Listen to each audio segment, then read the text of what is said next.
اندر کوئی اس کو یہ طعنہ نہیں دے گا.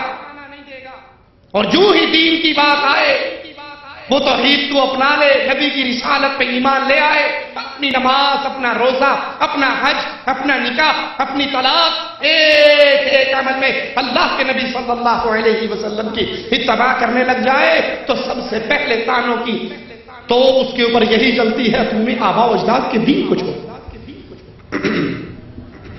اور یاد کر لے شیطان کا یہ حربہ نیا نہیں ہے، بہت پرانا ہے. سمامہ جب گرفتار ہو کر اللہ کے نبی صلی اللہ علیہ وسلم کے پاس آئے،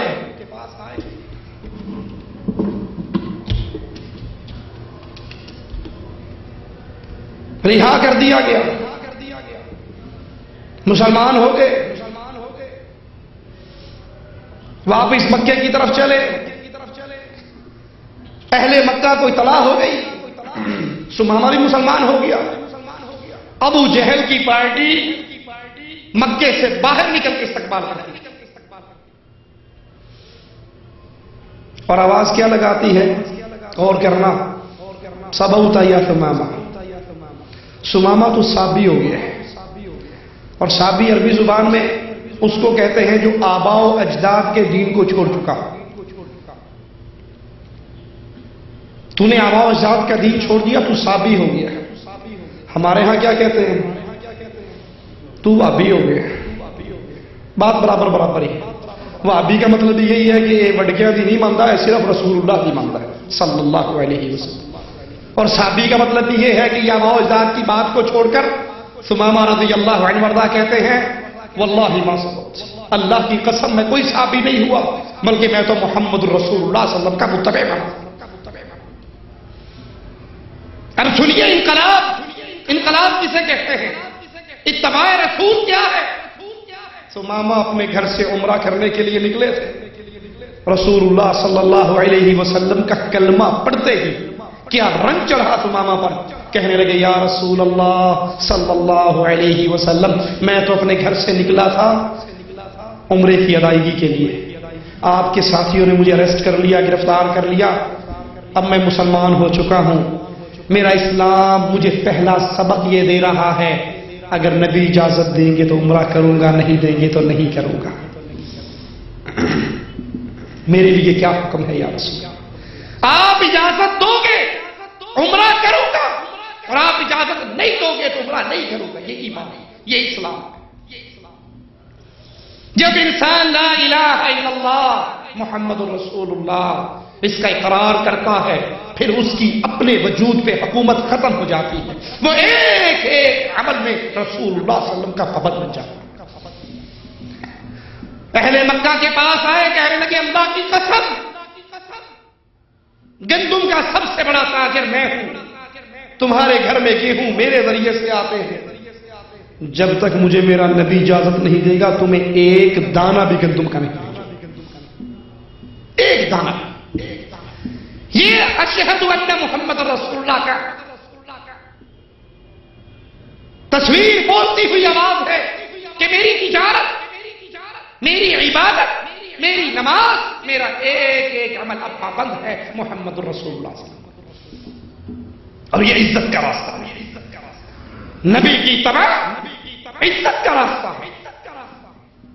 جس نے اللہ کے حبیب علیہ الصلوۃ والسلام کو اپنی زندگی کا امام، زندگی کا قائد، زندگی کا رہبر، زندگی کا رہنما تسلیم کیا اور اپنے آپ کو پابند کر لیا محمد رسول اللہ صلی اللہ علیہ وسلم کی تعلیمات کی روشنی میں، اس کو عزت کیسے ملی؟ خدیجہ رضی اللہ تعالی عنہا کھانا لے کر نبی کے لیے چلتی ہے، غار کے دہانے پہ بھی نہیں پہنچتی، آسمان والا پہلے ہی جبرائیل کو اتار دیتا ہے.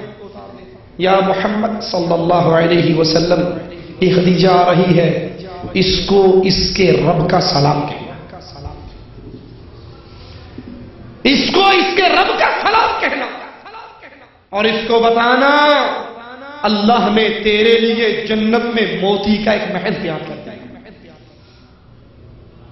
بلال رضی اللہ عنہ نہ حسب و نسب میں دنیا کی ڈیمانڈ کے مطابق، نہ خوبصورتی میں دنیا کی ڈیمانڈ کے مطابق، لیکن اپنی زندگی کو محمدی بنایا، زندگی کے ہر عمل میں اپنے لیے راہ نجات امام الانبیاء کو سمجھا۔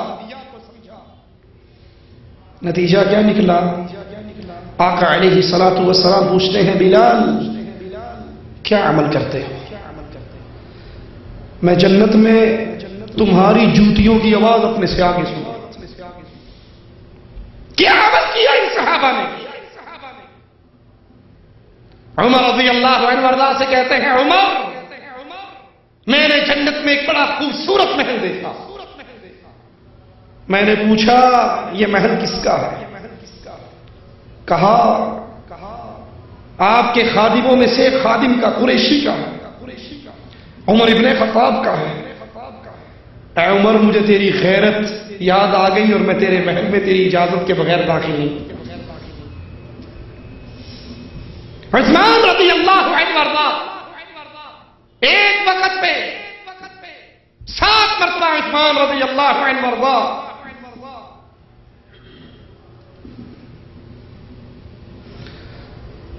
اللہ کے نبی علیہ الصلوۃ والسلام کے سامنے آپ کی ڈیمانڈ پوری کرتے ہیں۔ نبی جو مانگتے ہیں عثمان دیتے ہیں، اور اللہ کے نبی صلی اللہ علیہ وسلم بارہا یہ کہتے ہیں عثمان فی الجنہ، عثمان فی الجنہ، عثمان فی الجنہ۔ آخری بار حضرت عثمان کے دامن کو پکڑتے کہتے ہیں عثمان بس کرو بس کرو، ما ضر عثمان ما عمل بعد اليوم قط، آج کے بعد کوئی عمل بھی نہ کرو، اللہ نے تمہاری جنت کا مجھ سے وعدہ کر دیا۔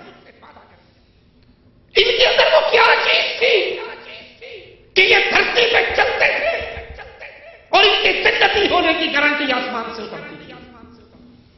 صحابی کہتا ہے یا رسول اللہ صلی اللہ علیہ وسلم میں قرآن کی تلاوت کرتا اور میرا گھوڑا بھی جگتا، میں تلاوت روک دیتا گھوڑا سکون سے ٹہل جاتا، میں پھر تلاوت کرتا وہ پھر بھی لگتا، میں پھر روکتا وہ پھر سکون سے ٹہل جاتا۔ کہا میرے ساتھی تو قرآن کی تلاوت کرتا تھا، آسمان کے فرشتے تیری تلاوت کو سننے کے لیے آئے ہوئے تھے۔ وہ کیا انقلاب تھا ان کی زندگی میں؟ وہ ایک نقطے کا انقلاب کہ دنیا میں ہر آدمی کی بات جھوٹی ہو سکتی ہے، ہر آدمی کی بات کو چھوڑا جا سکتا ہے سوائے محمد الرسول اللہ۔ دوران خطبہ ایک شخص کھڑا ہوتا ہے، اللہ کے نبی کہتے ہیں بیٹھ جاؤ۔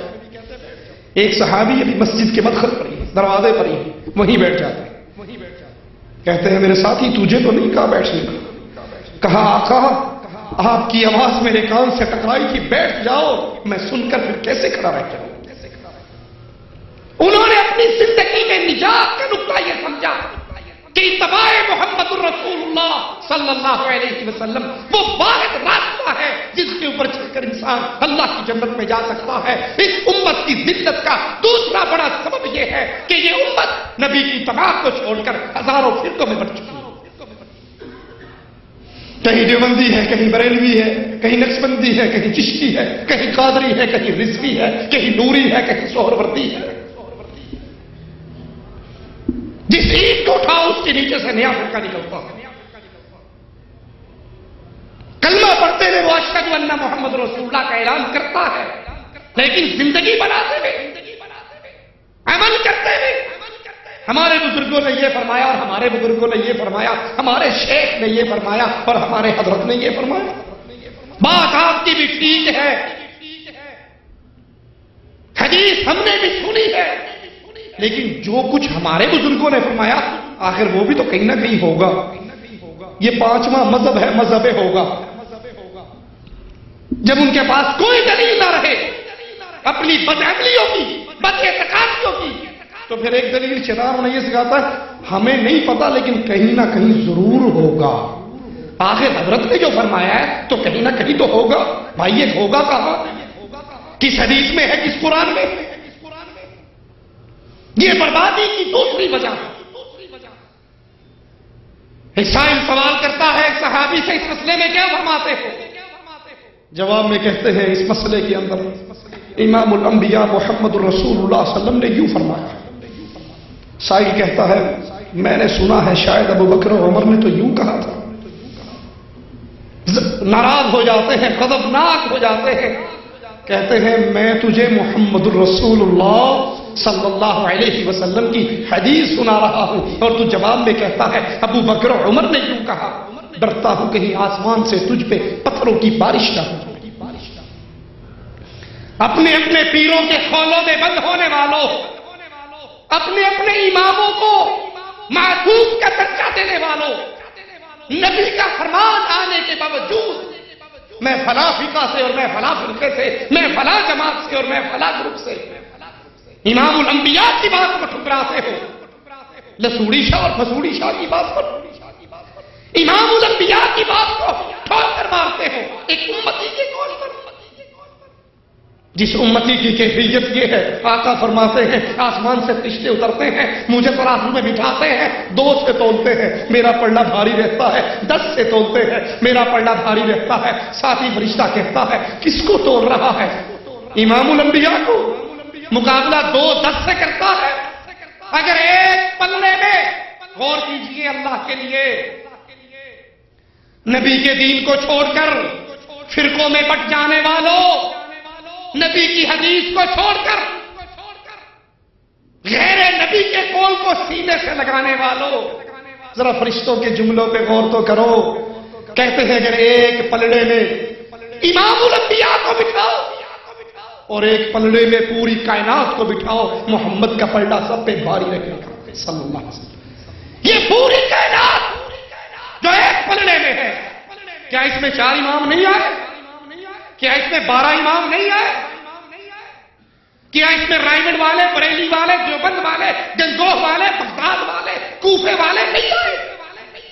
فرمایا ایک پلڑے میں ساری کائنات اور ایک پلڑے میں امام الکائنات محمد الرسول اللہ صلی اللہ علیہ وسلم. ہماری بربادی کے اسباب میں سے ایک بہت بڑا سبب یہ قانون بن گئے، یہ نظام بن گئے، یہ عقیدے بن گئے، یہ اصول بن گئے. اگر قرآن کی آیت میرے امام کے قول کے خلاف آئے گی، اٹھائیے اصول کرفی. قرآن کی آیت میرے امام کے قول کے خلاف آئے گی تو اس آیت کو منسوخ جانا جائے گا. نبی کی حدیث میرے امام کے قول کے خلاف آئے گی، مردود جانا جائے گا. تعویل کرنے کی کوشش کریں گے، ہوگی تو ٹھیک، نہیں ہو گئی تو میرے امام کا قول ہی حجت رہے گی. صحابی کا اثر میرے امام کے قول سے ٹکرا جائے، تعویل کرنے کی کوشش کریں گے، ہو گئی تو ٹھیک، نہ گزارا چلا تو اس کو مردود کہا جائے گا. ارے ابن عباس رضی اللہ عنہما حضرت علی سے فتوے منگاتے ہیں، صحیح مسلم کے مقدمے میں یہ بات موجود ہے. ان فتووں کو پڑھتے ہیں اور پھر فرماتے ہیں علی نے یہ فتوے نہیں دیے، یہ لوگوں نے علی کے نام پہ مشہور کر دیے.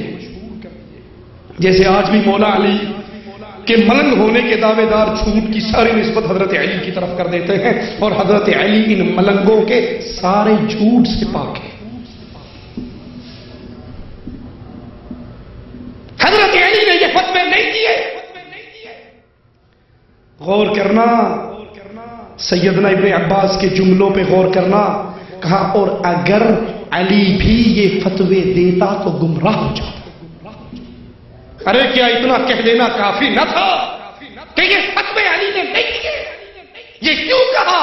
اگر علی بھی یہ فتوے دیتا تو گمراہ ہو جاتا. امت کی آخری افراد تک یہ بات پہنچانے کے لیے لوگوں اگر دھرتی میں معصوم ہے تو محمد رسول اللہ صلی اللہ علیہ وسلم. فاطمہ کے بابا کے علاوہ اس دھرتی پہ اور کوئی نہیں ہے جس کی زبان عرش والے کی مرضی سے ہی، ہر بندہ اپنی ہی مرضی سے بولتا. اس امت نے اتباع محمد رسول اللہ صلی اللہ علیہ وسلم کو ترک کیا اور فرقوں، تنظیموں، جماعتوں، گروپوں کے اندر ایسی بٹی کہ حدیث رسول کی ویلیو بھی ہمارے دلوں سے ختم ہو گئی. حدیث سن کر پھر کہتے ہیں حدیث سے ٹھیک ہے پر میں اپنے مولوی کو پوچھ رہا ہوں.